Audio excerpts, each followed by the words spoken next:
Femme dans le ministère, et c'est la volonté de Yahweh. J'abandonne ce moment entre les mains du Seigneur et que l'Esprit de Yahweh puisse nous conduire au nom de Yeshua, notre Seigneur et Maître. Amen.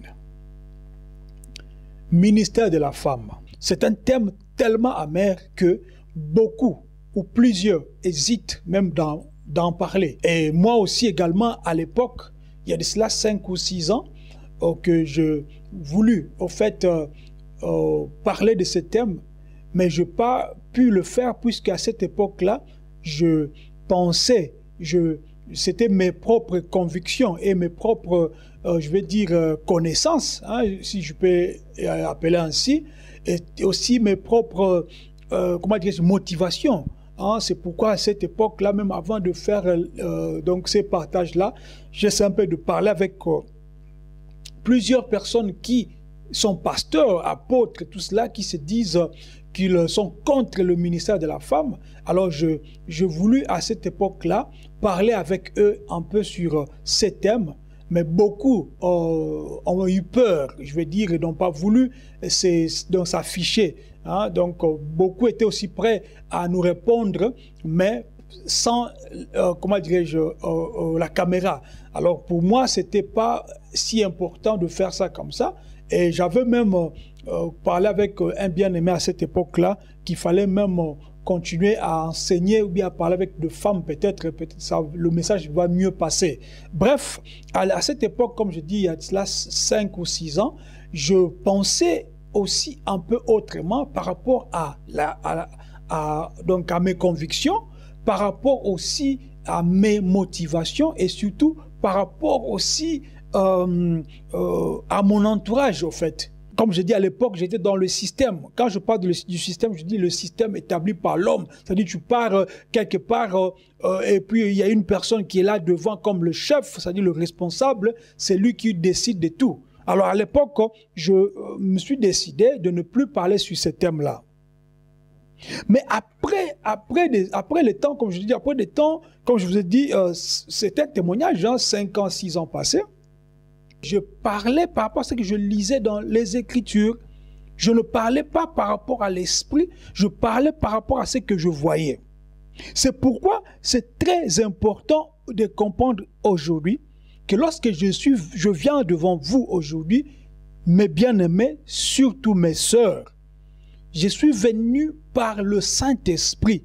C'est l'Esprit de Dieu qui m'a ordonné. C'est l'Esprit de Dieu qui m'a mandaté à venir vous parler de ces problèmes ici. Je crois de tout mon cœur que la voix que j'ai entendue et que le message que j'ai reçu, c'est pour toi. Si tu es connecté avec le Saint-Esprit, tu auras ta part aujourd'hui, ma bien-aimée, mon bien-aimé. Avant même de commencer sur ces points, sur ces sujets, nous allons lire avec vous les Écritures pour voir ce que d'abord les Écritures nous disent par rapport à cela. L'apôtre Paul dit « Car je ne permets point à la femme d'enseigner, ni d'user d'autorité sur le mari, mais elle doit demeurer dans le silence. » 1 Timothée chapitre 2, verset 12.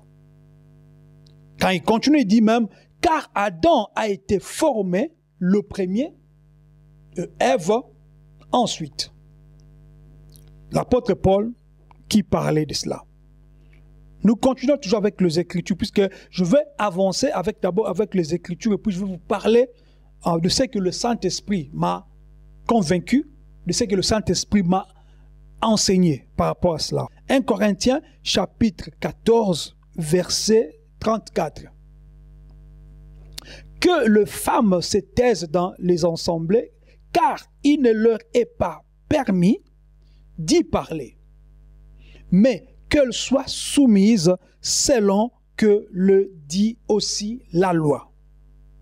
Maintenant, avant de continuer sur la Nouvelle Alliance, ou bien le Nouveau Testament, nous voulons d'abord savoir pourquoi est-ce que Paul dit ici, selon que dit aussi la loi. Que disait la loi? D'abord, je prends un verset dans le livre de Genèse au chapitre 3, verset 16. Là, c'est après la chute de l'homme, après le péché d'Adam et Ève. Maintenant, Genèse chapitre 3, verset 16 nous dit ceci. Yahweh nous dit ceci. Yahweh dit, « J'augmenterai la souffrance de tes grossesses. Tu enfanteras avec douleur et tes désirs se porteront vers ton mari, mais il dominera sur toi. » Nous continuons tout dans la lecture. 1 Pierre chapitre 3. C'est très important de continuer à lire puisque c'est de là que nous allons comprendre après. Dans 1 Pierre chapitre 3 verset 7, la Bible nous dit, « Vous de même, Marie, montrez de la compréhension dans vos relations avec vos femmes, comme avec un vase plus fragile, c'est-à-dire féminin, les traitant avec honneur, comme étant aussi ensemble héritiers de la grâce de la vie, afin que vos prières ne soient pas interrompues. » Là, je vous parle toujours par rapport à la femme. La femme est un être faible. Selon Pierre, la femme, c'est comme un vaisseau plus fragile, c'est-à-dire féminin. Nous continuons dans la lecture. 1 Corinthiens chapitre 11, verset 3.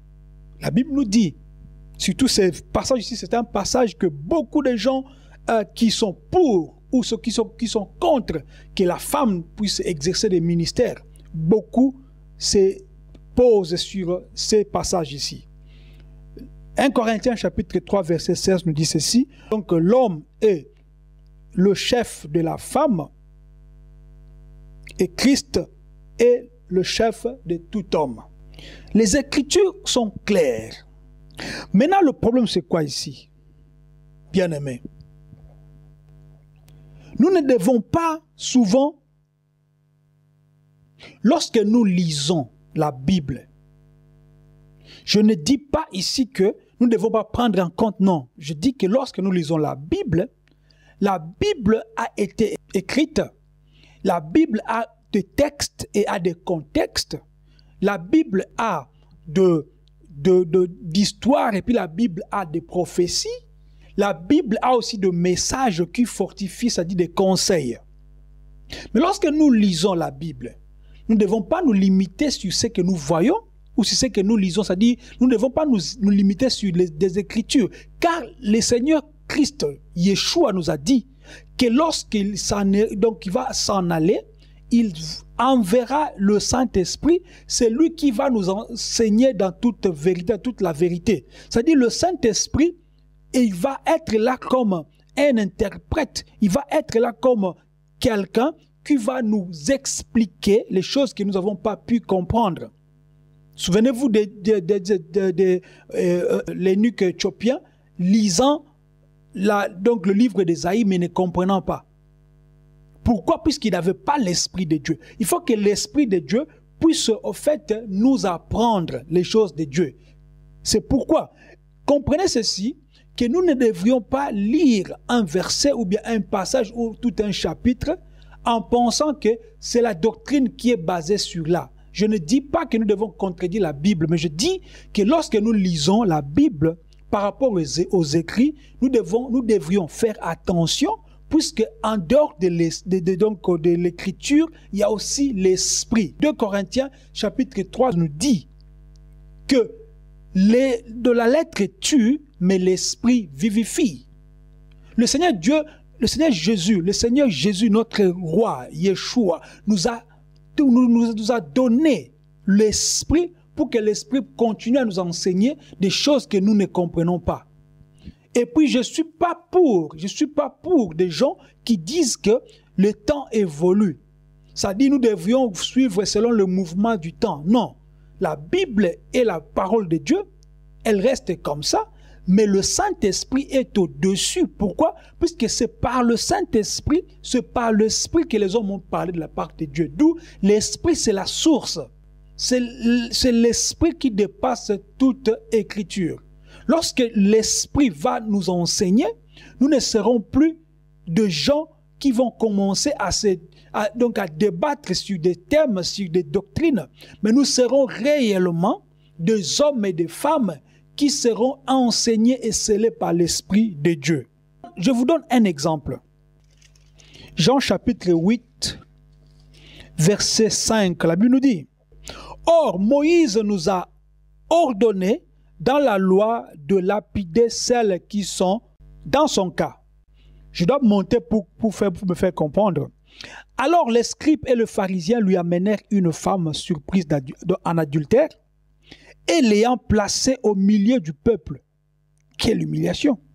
Et ils lui dirent, « Maître, cette femme a été surprise en flagrant délit d'adultère. » Chapitre verset 5. « Or, Moïse nous a ordonné dans la loi, souligné, dans la loi, de lapider celles qui sont dans son cas. » Le pharisien et les scribes viennent avec la femme qu'ils ont trouvée en flagrant délit. Mais pas seul, sûrement avec un homme. Mais où est passé cet homme-là? Une autre question. C'est-à-dire, selon Moïse, il a fallu lapider deux femmes comme ça. Mais je vais continuer. Il s'adresse à Jésus. Toi donc, qu'en dis-tu? Or, ces gens ici disaient cela pour éprouver Jésus, afin de l'accuser. Mais Jésus, s'étant penché en bas, écrivant avec son doigt sur la terre, et comme il continuait à l'interroger, s'étant relevé, il leur dit, que celui de vous qui est sans péché jette le premier la pierre contre elle. Et s'étant encore baissé, il écrivant sur la terre. Quand ils entendirent cela, accusés par leur conscience, ils se retirèrent un à un, depuis le plus âgé jusqu'au dernier, et Jésus resta seul avec la femme qui était là au milieu. Alors Jésus s'étant relevé et ne voyant plus que la femme, il lui dit, « Femme, où sont ceux qui t'accusaient? Personne ne t'a-t-il condamné? » Elle dit, « Personne, Seigneur. » Et Jésus lui dit, « Je ne te condamne pas non plus. Va et ne pêche plus. » Je pense que cette histoire ici nous montre deux catégories ou même trois catégories de gens, ou même quatre. Ça dit, il y a la femme qui est prise en flagrant délit.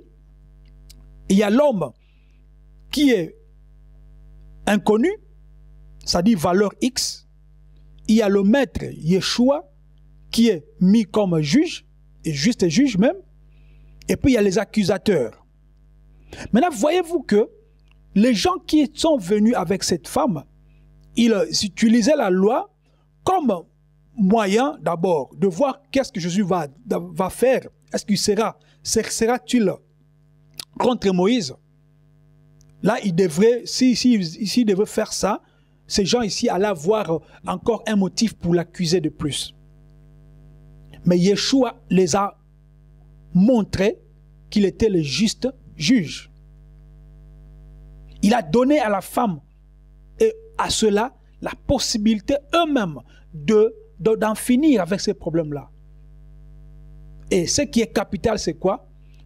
Personne n'a pu condamner, puisque tous ceux-là qui étaient venus et tous commettaient des fautes, commettaient des péchés. Mais la femme est restée seule avec Jésus. Ce qui est important, Jésus n'a pas condamné la femme, mais il dit à la femme, va et ne pêche plus. La loi était claire. La femme, selon la loi, elle devrait être lapidée. Mais cette justice de Jésus a fait que si la loi n'est pas respectée par tous, pourquoi est-ce que les uns devront, dont les unes devrions, comment dirais-je, en subir? Si la loi est là, cette loi devrait être pour tout le monde. Comme je vous ai dit, il y a le monsieur X qui n'est pas visible. La femme est seule là, au milieu.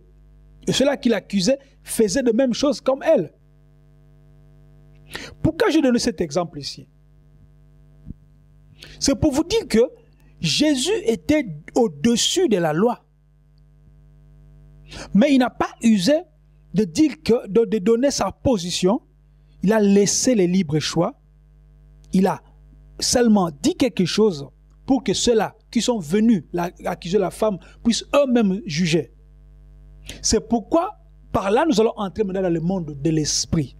Puisque le monde de l'esprit est réellement au contraire hein, par rapport au monde physique. Comme je vous ai dit, quand nous lisons la Bible, ne nous limitons pas seulement aux écrits et au physique. Mais quand nous lisons la Bible, demandons l'Esprit de Dieu pour qu'il puisse nous enseigner encore davantage. Je répète, je ne dis pas cela pour dire que même si cela est écrit, mais je dois demander l'Esprit. Non, ça part de, donc ça va de pair. Celui qui est comment dirais-je, habité par l'Esprit de Dieu, celui qui est né d'en haut, ne peut pas chercher des prétextes, mais il va plutôt avoir l'Esprit comme l'appui, mais la parole comme une lampe. Comme quand tu as une lampe, tu marches sur un chemin. Le chemin, c'est Jésus. Et la lampe, c'est la parole de Jésus. C'est la parole de Dieu. Beaucoup de gens font aujourd'hui de débats pour dire que Jésus, Yeshua, était noir. D'autres disent qu'il était blanc, d'autres disent qu'il était juif, d'autres disent qu'il était africain, tout cela. Puisqu'ils ne comprennent pas. Ils ne comprennent pas que Jésus était né dans une peau comme une personne, comme un homme, comme un enfant. Mais Jésus est Dieu, Jésus est Yahweh.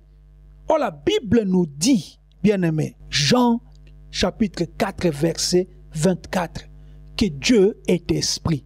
Donc Yahweh est esprit. Comme Jésus, Yeshua est Yahweh, donc il est esprit. Il était né dans un corps, peu importe la couleur qu'il a portée. Beaucoup oublient que Yahweh est esprit. Donc étant esprit, il n'y a pas de couleur, ni d'appartenance, ni même de genre. Ni même des genres. Souvenez-vous qu'après la résurrection, Yeshua a porté un autre corps. Un corps de la gloire. Un corps que nous allons porter. Croyez-vous que nous allons partir au ciel avec ce corps ici? Croyez-vous que nous serons enlevés avec ce corps ici? Il faut comprendre les choses de Dieu, bien-aimés. Un peu de prière seulement. Un peu de volonté. Un peu de sacrifice. Vivre une vie de sanctification. Le Seigneur va vous révéler ces choses. Puisque ces choses ici, tu ne peux pas les apprendre. Tu ne peux pas les étudier. Il n'y a pas une théologie qui peut vous apprendre les choses de l'esprit. Il n'y en a pas. D'autres apprenaient des gens comment parler en langue. Des choses qui sont abominables, démoniaques. Pourquoi? L'Esprit de Dieu lui-même fait dans une personne par rapport à la grâce que cette personne a reçue de la part de Yeshua. L'Esprit de Dieu, on ne peut pas l'influencer par rapport à nos chants, comme je te dis, par rapport à nos danses, par rapport à nos sacrifices, tout ça. L'Esprit de Dieu, on ne peut pas l'influencer. Il faut que ton âme soit une âme à donner à Yahweh. Et il faut que tu sois né de nouveau, né d'en haut. Il faut que tu sois né d'en haut. Il faut que ton nom soit écrit là-bas en haut. Il ne faut pas que tu sois un membre d'une dénomination. C'est pourquoi dans ce monde spirituel, nous verrons qu'il n'y a pas de dénomination, il n'y a pas de couleur. Toi qui es raciste, ne penses-tu pas que tu es en train de tourner Toi qui penses que tu es noir et que lorsque tu es noir, tu es très beau ou tu es trop belle. Ou toi qui penses que lorsque tu es blanc ou blanche, tu es trop belle ou trop beau. La peau que tu portes, c'est de la terre. Cette peau-là va pourrir lorsque tu mourras. Il faut comprendre cela. L'homme intérieur, c'est ça, c'est que le Seigneur a besoin. Le Seigneur a formé l'homme de la terre, de la poussière de la terre. C'est pourquoi lorsque tu meurs, tu rentres dans la terre. Pas seulement tu seras enterré, mais tout ton corps là va se détériorer. Et tu ne seras plus, tu n'auras plus cette barbe, tu n'auras plus ces chevelures. Il faut comprendre ces choses, bien-aimés. Lorsque l'enlèvement aura lieu, les critères ne seront pas quelle couleur tu as, quel genre tu as, ou quelle taille tu as, ou quelle dénomination tu as. Le critère sera que tu sois né d'en haut et que l'Esprit de Dieu soit scellé en toi. Et ce qui n'est pas facile. Ce qui n'est pas facile. Beaucoup de gens se divertissent, se laissent, comment dirais-je, emporter en cherchant ci et là. C'est pourquoi il y a des problèmes qui se passent. Alors, par rapport à notre sujet, la femme doit-elle prêcher? La femme doit-elle être ministre? La femme doit-elle faire ceci, faire cela? Comprenez ceci. Lorsque Paul dit dans 2 Corinthiens chapitre 5 verset 17 que lorsque quelqu'un est en Christ, il devient une nouvelle créature ou une nouvelle création. Voilà, toutes choses sont passées et les choses vieilles sont passées et voici toutes choses sont faites nouvelles. Toutes choses sont faites nouvelles. C'est-à-dire que lorsque tu nais de nouveau, lorsque tu nais d'en haut, même ton sexe là, ça change. Tu ne seras pas comme une personne qui vit comme ça dans le péché ou comme une personne, un homme animal. Tu deviens un homme spirituel. Car la Bible nous dit dans le livre de Job qu'en réalité dans l'homme c'est l'esprit, c'est comme ça. L'homme est créé esprit d'abord. C'est pourquoi lorsque tu meurs, ce n'est pas ton corps qui rentre, mais c'est ton esprit. Or, l'esprit n'a pas de genre, l'esprit n'a pas de sexe. Comprenez ces choses, bien-aimés. Galates 3, 27 nous dit, « Vous tous qui avez été baptisés en Christ, vous avez revêtu Christ. Il n'y a plus ni juif, ni grec, ni esclave, ni libre, ni homme, ni femme, car tous vous êtes un en Jésus-Christ. » Car ça dit, lorsque tu es baptisé en Christ, lorsque le Seigneur te scelle de son esprit, il n'y a plus de différence entre grec et juif. Il n'y a plus de différence entre homme et femme. Il n'y a plus de différence entre, libre et esclave. Ça dit, tous nous devenons un. C'est pourquoi nous appelons ça une église, l'église corps de Christ.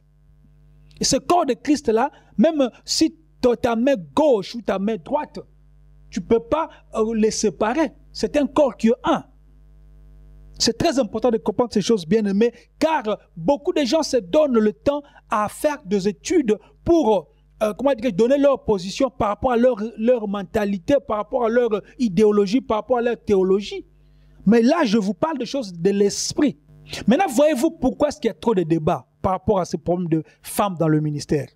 C'est maintenant la base même de cette émission, de cette vidéo. Il y a beaucoup de débats. Pourquoi? Puisque beaucoup de gens, femmes, hommes, tout ça, sont dans des systèmes établis par des hommes sur la terre. Sont dans des systèmes établis par des hommes sur la terre. Un homme est pasteur, il coach sa femme à devenir pasteur, ou son enfant, son fils, ou sa fille, je ne sais pas, à devenir pasteur. Pourquoi? Puisqu'il veut que tout ce qu'il fait, même s'il n'est plus là, que sa femme bénéficie de cela, c'est comme un héritage. Vous voyez déjà que, dans ce cas, et la femme et l'homme, vous tombez. Ce que vous faites, ce n'est pas de Dieu. Un homme qui voyage, mais sa femme reste en train de diriger l'ensemble dite église. C'est démoniaque. Et puis ce qui est bizarre, beaucoup des assemblées dites chrétiennes, il n'y a pas il n'y a pas d'autres femmes qui deviennent de pasteur avant la femme du pasteur. À moins que le pasteur soit quelqu'un qui est au point de, comment dirais-je, de 1 Corinthiens chapitre 11 pour dire que la femme se taise. Quelqu'un qui avec sa dictature familiale, avec ses comportements, et qu'il est pasteur, à moins qu'il soit de ces gens-là. Mais s'il est du genre, des gens qui disent, wow, de toute façon, c'est mon business, c'est mon ministère, je mets ma femme, je mets mon enfant, vous remarquerez que pas une autre femme à part cette femme-là. À part son épouse, je veux dire. Les choses sont faussées à partir de là. Lorsque vous entrez, vous restez dans des coquilles, lorsque vous avez déjà des gens, je veux dire, confinés dans vos assemblées, et vous faites de cela votre business, et l'homme et la femme, vous êtes assis devant, comme ce n'est pas roi et reine. Et dans ce cas, même toi l'homme, même toi la femme, ça dit vous êtes dans la fausseté. Puisque là, il n'y a pas l'Esprit de Dieu. Si vous restez dans des appellations, dans des dénominations, avez-vous déjà posé la question, pourquoi il y a tant des églises? Pourquoi il y a tant des assemblées? Dans une avenue, je ne sais pas combien, ça dit, dans une ville, il ne sait pas, on ne peut même plus les compter. Allez sur Paris, il y a d'autres avenues avec 3, 4 assemblées, tout cela. Des musiciens qui jouent ici pendant les offrandes, puis ils sortent, ils jouent là-bas pendant, c'est pas la présentation, et puis ainsi de suite. En Belgique, c'est la même chose. En Angleterre, c'est la même chose. En Afrique, n'en parlons même pas. Des hommes et des femmes sont dans des systèmes établis par l'homme impie. C'est pourquoi ils veulent se faire un nom. Et puis l'homme ne veut pas que son gâteau, ne veut pas que, comment dirais-je, sa proie puisse aller dans une autre famille. Il veut garder ça dans sa famille, dans son foyer. C'est pourquoi il met sa femme comme pasteur ou apôtre, je ne sais pas. Si nos esprits sont un avec le Christ, nous ne pouvons pas nous conduire ainsi. Si nos esprits sont un avec Yeshua, nous ne pouvons pas accepter, toi la femme qui est réellement convertie, tu ne peux pas accepter que ton mari te propulse. Si ton esprit est donné réellement à Christ, tu ne peux pas vouloir que ton mari, ton mari, je vais dire, te propulse. Tu vas dire à ton mari, non, non, non, non, je pense que toi fais l'œuvre de Dieu si Dieu t'a appelé, moi je serai là pour te seconder. N'est-ce pas, la femme est une aide de l'homme. Voyez-vous comment est-ce que d'autres femmes deviennent comme des hommes? En étant pasteur, docteur, c'est pas, d'autres s'appellent même révérende. Ils prennent de la place de Dieu tellement qu'elle sait parler, elle sait sauter, elle sait crier, elle sait imposer des mains. Et elle devient, je veux dire, une femme fatale, c'est-à-dire que personne ne peut la toucher, ne peut dire quelque chose contraire. Si réellement nous sommes un avec l'Esprit de Dieu, nous ne serons pas comme ça. Une femme peut rester messagère sans pour autant vouloir devenir. Une femme peut aussi évangéliser d'autres femmes, elle peut évangéliser même d'autres hommes, ce n'est pas un problème. Mais pourquoi est-ce que vous voulez toujours contrôler? Pourquoi vous voulez toujours contrôler les gens, les assemblées? Pourquoi vous voulez contrôler? Si réellement Dieu vous a appelé, toi femme, tu vas reculer, tu vas réellement reculer. Si seulement si notre corps, ou ton corps à toi là, selon 1 Corinthiens 3,16 est le temple de Dieu, du Saint-Esprit, tu ne vas plus te comporter ainsi. Je ne dis pas ici que tous les hommes qui sont pasteurs sont vrais. Je dis que toute personne qui y est encore liée dans un système quelconque, pentecôtiste, catholicisme, c'est pas protestant, c'est pas baptiste, réveil, évangélique, si tu es encore lié dans ces choses-là, que tu sois femme ou homme, tu es déjà dans la fausseté. Et puis pour revenir encore aux femmes, c'est que vous ne comprenez pas. Si ton mari se précipite pour te propulser, il faut faire attention.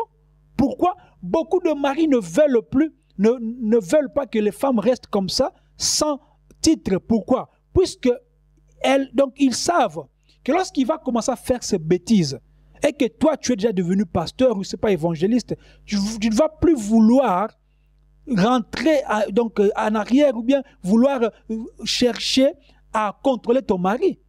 Puisque là, comme vous pensez, ce qui est encore mauvais, ce qui est encore faux, que si quelqu'un t'ordonne l'ordination, ce sont des choses bizarres, mais bon, nous parlons ça comme ça. C'est-à-dire, si ton mari, une personne t'ordonne, il devient ton père spirituel. Mais c'est dans quelle Bible avez-vous lu cela? Dans quelle Bible avez-vous lu cela? Donc nous comprenons ici que les hommes et les femmes qui sont dans des systèmes établis par l'homme, qui sont dans des dénominations, qui sont dans des fédérations de pasteurs, que tu sois homme, que tu sois femme, vous êtes dans la fausseté. Revenez derrière Jésus. Et vous verrez que les choses vont bien marcher. J'encourage vraiment toute femme qui peut-être avant cette vidéo, tu as suivi le mouvement de ton mari. Dis à ton mari, non, non, non, non, c'est pas Dieu qui m'a appelé. C'est toi qui m'as appelé. Dis à ton mari, non, je recule, je vais un peu, donc je ne veux plus m'afficher. Beaucoup de femmes veulent s'afficher avec donc leur mari pasteur, la femme évangéliste et la femme docteur, la femme c'est pas apôtre. Elle veut s'afficher sur les affiches pour qu'on voie couple pastoral. Mais vous avez vu ça où? Puisque nous devrions suivre le modèle des apôtres. Comment est-ce que nous suivons le modèle des hommes? Même chez les catholiques, ils font cet effort-là de respecter, bien que ce n'est pas une bonne église, bien que ce n'est pas l'église de Yeshua, mais quand même l'éthique, le moral, ils essayent un peu, bien que superficiel aussi. Il y a des choses qui se passent là, comme vous le savez, l'idolâtrie, tout ça, et puis la pédophilie, tout ça. Mais ce que je parle ici, je vais dire par rapport à l'éthique, puisque la Bible nous dit, est-ce que la nature ne nous enseigne-t-elle pas? Femme, si tu es réellement né de nouveau, si réellement tu es né d'en haut, je t'encourage à rester messagère de la bonne nouvelle. Mais retire-toi. Prends ta chaise là lorsque tu es assis. Ce n'est pas dans votre mouvement, ce n'est pas dans votre groupe, tout ça. Prends ta chaise, mets derrière et assis-toi comme d'autres gens. Et toi, Marie, si peut-être tu as fait ça par sentiment, essaye de chercher la face de Dieu. Et toi aussi, recule. Est-ce qu'on ne peut pas servir Dieu sans pourtant être pasteur, docteur, bishop, tout cela? Pourquoi voulez-vous toujours avoir des titres? Pourquoi? Et des hommes et des femmes. Si tu n'as pas l'esprit de Dieu, tout ce que tu vas faire, même si tu lis 1 Corinthiens chapitre 11, que la femme se taise, toi tu devrais te taire, puisque c'est toi qui commets d'adultère, c'est toi qui cours avec des petites filles, c'est toi qui cours avec l'argent de l'église, tu achètes des vestes et des cravates, tout cela. C'est pas ta femme, c'est toi qui le fais. Et aujourd'hui, la majorité de ceux-là qui sont dans le ministère, entre guillemets, puisque ça a vérifié, si c'est un ministère qui vient de Dieu, la majorité sont des hommes. Est-ce que les choses marchent? C'est pour vous dire que lorsque vous venez dans la moisson, seul, vous allez commettre des erreurs comme ça. Mais lorsque l'Esprit de Dieu va vous appeler, lorsque Yahweh va vous attirer, vous verrez que vous allez travailler avec, comment dirais-je, humilité. Comme Jean qui pouvait dire, Jean-Baptiste, que moi je puisse m'abaisser, que je puisse diminuer, que lui puisse être élevé. Mais toi, tu es pasteur, mais tu passes ton temps sur Facebook avec tes photos, tu montres combien de cravates tu as, tu montres chaque dimanche tu changes de veste. Tu penses que c'est ça le ministère? Le rôle du ministère selon Ephésiens 4, 11, c'est quoi? C'est la perfection des saints. Dans ton ensemble là où tu pars, de gens et des femmes qui s'habillent comme ils veulent, comme des prostituées, des hommes qui se tressent, qui portent des boucles d'oreilles. Tu ne prêches pas sur la sanctification, puisque tu sais même toi-même que tu ne veux pas te sanctifier, puisque tu ne viens pas de Dieu. Alors ne dis pas que la femme se taise. Toi, tu dois te taire aussi. Repartir à zéro, demander pardon et chercher la face de Dieu. Ce n'est pas que puisque tu étais musicien dans le monde, tu deviens musicien donc, dans l'église. Et après quelques années, tu deviens pasteur. Ce n'est pas normal aussi. Ce sont des choses que nous parlons avec émotion, puisque nous sommes enfants de Dieu. Que personne ne nous dise que mais prêcher l'évangile, c'est l'évangile. C'est l'évangile que nous prêchons. Nous prêchons l'évangile par rapport à ce que nous voyons. Nous prêchons l'évangile par rapport aux actes que nous voyons. Pourquoi est-ce qu'on appelle ça les actes donc, des apôtres? Ce sont des choses qu'ils ont vécues. Le Saint-Esprit m'a convaincu de parler sur ces choses ici. C'est lui qui est tombé sur cette vidéo. Ce n'est pas un hasard. Si tu es pasteur, femme ou homme, regarde tes bases. Beaucoup, ils étaient dans la musique, chorale, tout ça, et puis après, ils deviennent pasteurs. Et la majorité, c'est comme ça. Que le Seigneur nous aide, que Yahweh nous aide. Une femme peut rester exceptionnelle sans pour autant avoir des titres. Une femme peut faire l'œuvre de Dieu sans pour autant avoir des titres. Et puis le Seigneur sera même content de toi. Mais lorsque tu vas commencer à être, et d'autres même sont évangélistes, docteurs, tout ça, des femmes, ils se maquillent comme de prostituées. C'est bizarre. Même des femmes mondaines, même des femmes qui ne prient pas, qui sont des francs-maçons, ils ne se laissent pas maquiller comme ça. Qu'est-ce que vous cherchez? Que le Seigneur nous aide. Si tu es esprit, si tu es né de l'esprit, tu vas agir en esprit. Si tu es né de l'esprit, tu vas agir en esprit. Si l'esprit de Dieu t'a choisi, étant femme ou homme, tu ne vas pas te précipiter à avoir un titre. Tu vas plutôt montrer les fruits par rapport à tes œuvres. Et les hommes qui regarderont ce que tu feras ne diront plus que la femme se taise. Et également aussi toi, Marie, tu deviens pasteur puisqu'il y a ton pasteur qui te paye, c'est-à-dire qui te récompense par rapport à ta fidélité. Qu'est-ce que vous faites? Est-ce que nous serions enlevés puisque nous sommes pasteurs, docteurs, apôtres, évangélistes? Est-ce que nous serons enlevés par rapport à ces critères-là? Est-ce que nous serons enlevés puisqu'on nous appelle maman pasteur? Est-ce que nous serons enlevés puisqu'on nous appelle papa pasteur? Comprenez ces choses.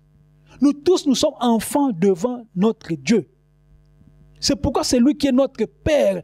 Le Seigneur Yeshua nous dit, lorsque vous priez, dites notre Père. C'est-à-dire c'est notre Père.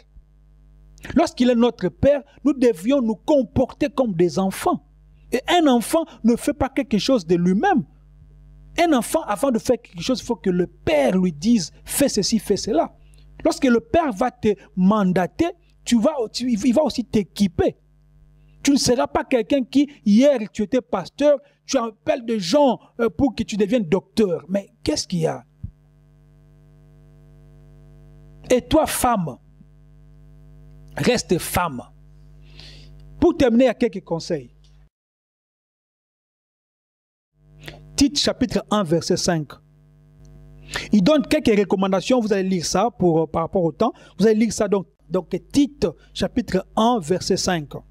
Donc les caractéristiques des anciens, il a essayé un peu de donner, de montrer, un ancien doit être modèle, doit être marié d'une seule femme, tout ça. Ce sont des caractéristiques d'un ancien déjà. Donc, ça dit comment est-ce qu'une personne peut être, pas seulement une femme, hein, mais comment est-ce qu'une personne qui veut servir Dieu doit être.